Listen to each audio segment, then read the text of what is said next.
Salut à toutes et à tous, j'espère que vous allez bien. Bienvenue sur la chaîne Soigne ton art. Alors aujourd'hui, nous poursuivons notre série de portraits consacrés donc à des artistes qui, à travers leur travail ou leur œuvre, en fait, ont apporté un éclairage sur des formes d'expression artistique.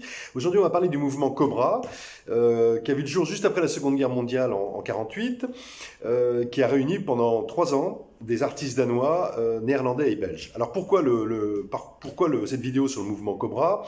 Parce qu'il fut d'abord un mouvement réellement avant-gardiste, qu'il a surtout laissé la place en fait à l'expérimentation et à vraiment la spontanéité, et qu'il a expérimenté en fait le dialogue entre les médiations artistiques, ce qui est très intéressant sur le plan d'expression créatrice.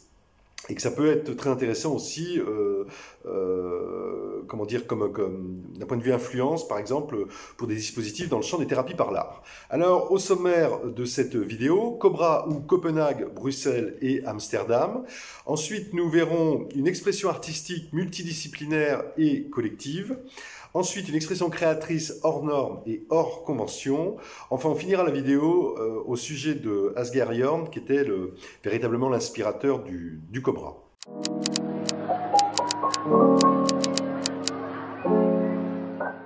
Donc, mouvement né en 1948, en fait, qui s'est fait connaître par un manifeste intitulé La cause était entendue. Et dans ce manifeste, en fait, les artistes Cobra revendiquaient pêle-mêle le nomadisme, l'internationalisme, la spontanéité et l'intensité des images. Et en fait, c'était une période évidemment juste après la Seconde Guerre mondiale qui était très propice un peu à tous les renouveaux. Et en fait, le Cobra s'inscrivait en fait fondamentalement en rupture avec d'abord l'espèce de débat dichotomie figuratif abstrait qui était très très en vogue. Et puis ils étaient aussi en rupture en fait avec le surréalisme de l'entre-deux-guerres qui était qui était très très parisien en fait. Ce qu'on peut dire, c'est que le mouvement Cobra à ses débuts, il rassemble, alors surtout, on va dire, il y a 2 cofondateurs, on va dire, il y a Asger Jorn et Christian Autremont. Mais en fait, bon, il rassemble plusieurs artistes, donc Jorn, je viens de le dire, également Pedersen, donc tous les deux des peintres danois. Il y avait aussi Appel Karel. Alors après, il y avait le groupe des Néerlandais, donc parmi les Néerlandais, il y avait Appel Karel, il y avait Corneille, il y avait Constant également, donc tous les 3 peintres, également sculpteurs. Et puis il y avait le groupe des Belges où il y avait Christian Autremont, qui était peintre et poète, il y avait Joseph Noiret et aussi très jeune Pierre Alechinsky.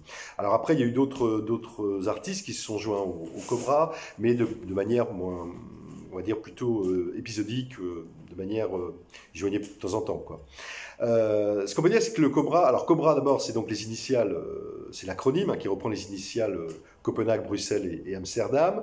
Je l'ai dit précédemment, ce mouvement n'a duré que 3 ans, mais il va en fait profondément marquer l'histoire de l'art, on va dire, la deuxième partie du XXe, parce que c'est la première fois en fait que des artistes vont s'intéresser en fait à la création d'œuvres en commun, de manière vraiment collective, et que les artistes du Cobra vont véritablement contribuer en fait à créer une sorte d'espace d'échange, on va dire multidisciplinaire, on pourrait même dire transdisciplinaire en fait, à plusieurs mains, mais aussi bien donc dans la peinture, dans la sculpture, dans la poésie, dans la gravure aussi, le dessin, et aussi en intégrant et en mixant en fait les cultures à la fois donc nordiques et latines.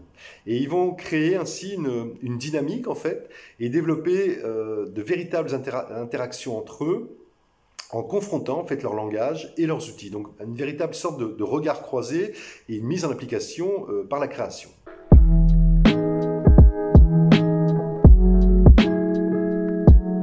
Alors, une expression artistique multidisciplinaire et collective. Ce qu'on peut dire par rapport à ça, c'est que, alors que dans le surréalisme, les artistes surréalistes privilégient le jeu, dans le mouvement Cobra, il va plutôt être question, en fait, encore une fois, de croiser des types d'écriture différents, particulièrement l'écriture plastique, en fait, et l'écriture verbale, avec l'idée qu'elles s'entrelacent et qu'elles fassent sens, en fait.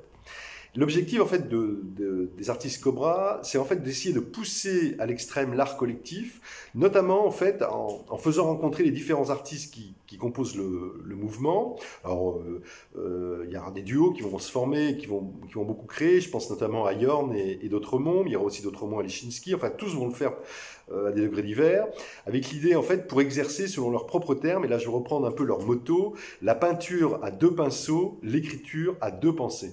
Très belle formule. Et ce qu'on peut dire, c'est que le mouvement Cobra, en fait, renvoie donc avant tout à une image picturale. Et à ce sujet, Jorn dira, et je le cite, « L'image est écrite et l'écriture forme des images. On peut dire qu'il y a écriture dans toute image, de même que dans toute écriture se trouve une image. » Voilà.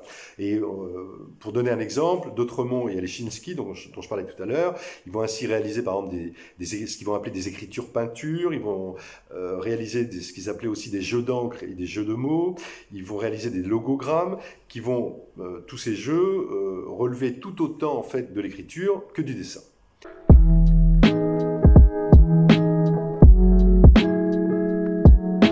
Alors voyons maintenant une expression créatrice hors norme et hors convention.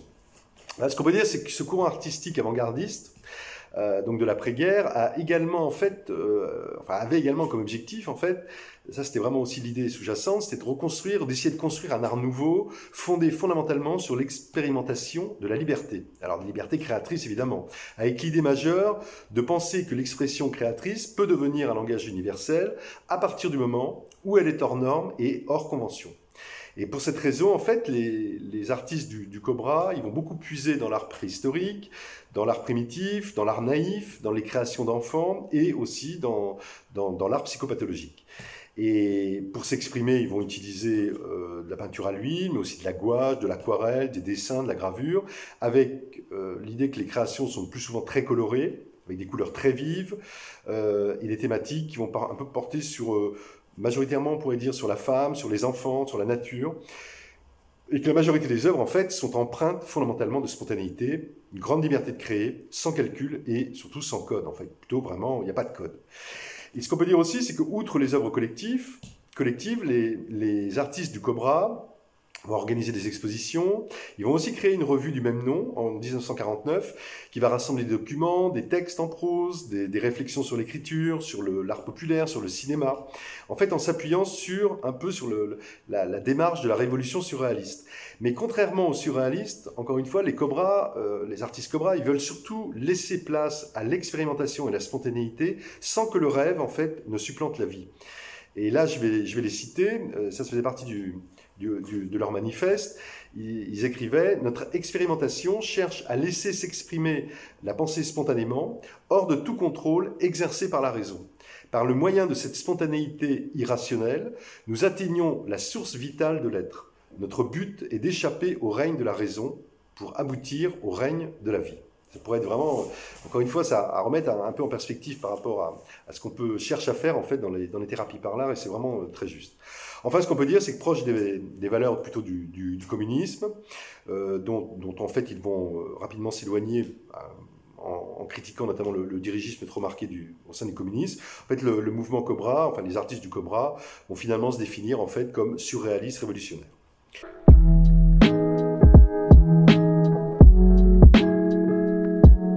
Alors, je vais terminer avec Asger Jorn, donc l'inspirateur du Cobra.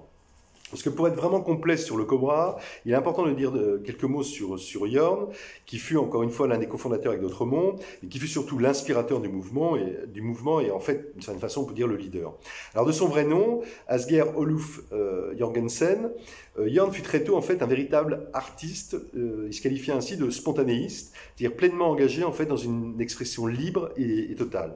En fait, Jorn est dès le début de sa vie, il est influencé par les avant-gardes, sur l'expressionnisme, l'abstraction, le surréalisme, et en fait il va très vite se tourner vers l'expérimentation et la peinture spontanée. Il va puiser beaucoup son inspiration dans l'art populaire nordique, aussi dans l'actualité de son époque. Il va peindre à la gouache, à la peinture à l'huile, il va aussi peindre avec des bombes à aérosol, et aussi avec de la peinture à l'émail. Il va s'adonner au dripping, à la même époque que Pollock, en quelque sorte. Il va essentiellement réaliser, en fait, il va surtout réaliser en fait des créations relevant vraiment de ce qu'on appelle de l'automatisme pictural. Ce qu'on peut dire aussi, c'est qu'à partir de 1940, Jorn va relier la couleur et le mouvement entre figuration et abstraction. Puis, en fait, il va se consacrer à l'art abstrait spontané, au spontanéisme, en fait, dans une réelle volonté de s'opposer à l'abstraction géométrique. Et à la fin des années 50, il va aussi s'amuser à détourner par exemple, des tableaux anciens achetés au marché aux puces. Et il va réaliser de nombreuses séries, ce qu'il appelait de créations modifiées. Et il va les exposer notamment à Paris en 1959. Et il va aussi créer un petit manifeste. Et là, je vais le citer, où dedans il écrit « Si vous avez des peintures anciennes, ne désespérez pas. Gardez vos souvenirs, mais détournez-les pour qu'ils correspondent à votre époque. Pourquoi rejeter l'ancien si on peut le moderniser avec quelques traits de pinceau ? Ça jette de l'actualité sur votre vieille culture. Soyez à la page et distinguez du même coup. Détournez. Vive la peinture. » Fin de la citation. Donc on voit que Jorn était vraiment quelqu'un qui était vraiment dans l'idée aussi du détournement à fond, dans le jeu en fait, dans le jeu créatif. Ce qu'on peut dire aussi, c'est que Jorn était donc artiste, il était aussi beaucoup activiste, il était proche de Guy Debord, avec qui il a réalisé 2 ouvrages collaboratifs, et il fut aussi à l'origine en fait de la création de l'Internationale lettriste, qui était au sein des partis d'Internationale situationniste, et du mouvement aussi international pour un Bauhaus imaginatif, le MIBI, qui s'opposa notamment à une conception fonctionnaliste de l'art. En résumé, ce qu'on peut dire, c'est que Jorn symbolisa en fait à lui seul le cobra, en ne s'inscrivant dans aucun courant, en expérimentant sans cesse et en cherchant à détourner et surtout à contourner les règles pour s'amuser, développer sa créativité et créer. Donc ça, c'est un beau, d'une certaine façon, une belle matière, et notamment pour ce qu'on peut chercher à faire dans les thérapies par l'art. Voilà.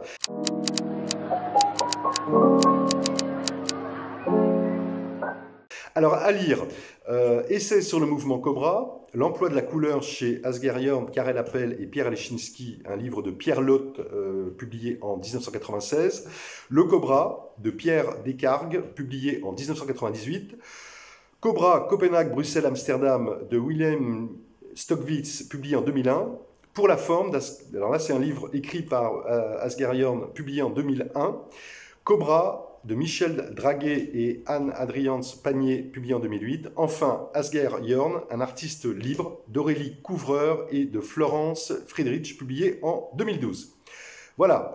En attendant, si vous souhaitez réagir ou me contacter au sujet de cette émission, je vous renvoie aux coordonnées dans la description de la chaîne. Si vous avez apprécié cette vidéo, n'hésitez pas à liker, à partager, à vous abonner et surtout à cliquer sur la cloche pour être prévenu des prochaines vidéos. Sinon, d'ici là, portez-vous le mieux possible et surtout, n'oubliez pas de soigner votre art. Bye bye, à bientôt.